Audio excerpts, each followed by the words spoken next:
হামিদ ভাই বিয়ে করেছেন 5 বছর হলো। ভাবিকে দেখলে এলাকার ছেলেগুলো হাঁ হয়ে তাকিয়ে থাকে।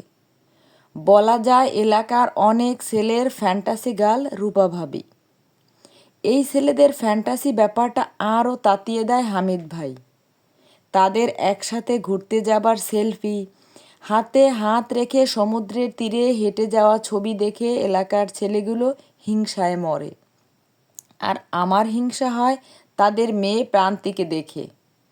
আমি তোতা পাখির কথা বলা কখনো দেখিনি, তবে প্রান্তি যখন কথা বলে আমি তখন হাঁ করে তাকিয়ে থাকি ওর দিকে।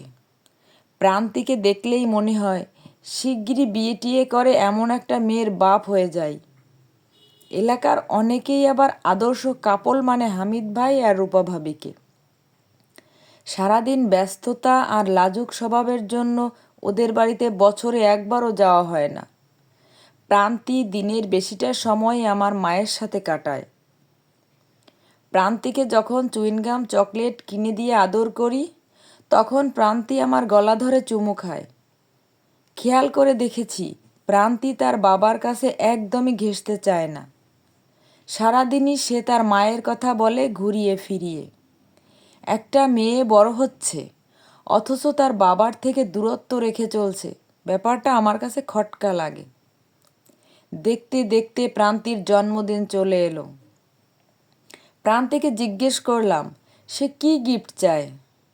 প্রান্তি আমার গলাটা জড়িয়ে বলল, একটা কালো পুতুল এনে দিবা? আমি অবাক হলাম, কেননা প্রান্তির সবগুলো পুতুল সাদা আর সে অন্য রঙের পুতুল পছন্দ করে না। আমি ব্যাপারটা চেপে গিয়ে বললাম, আচ্ছা মা, তোমাকে 2টা পুতুল এনে দিব, একটা বর পুতুল আর একটা সাদা বউ পুতুল। খুশি তো?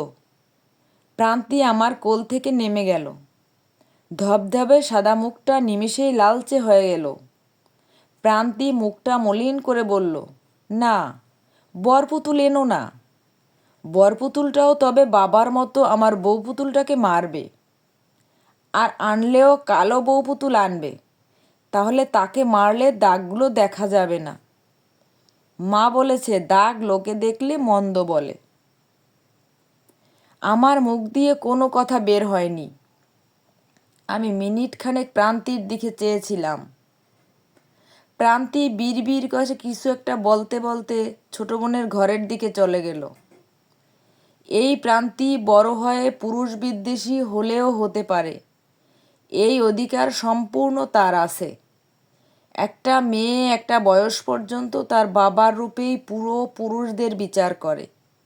সেই বাবাকেই যখন ঘৃণা করে একটা মেয়ের বড় হতে হয়, তখন সে আমার আপনার দিকে আঙ্গুল তুলতেই পারে।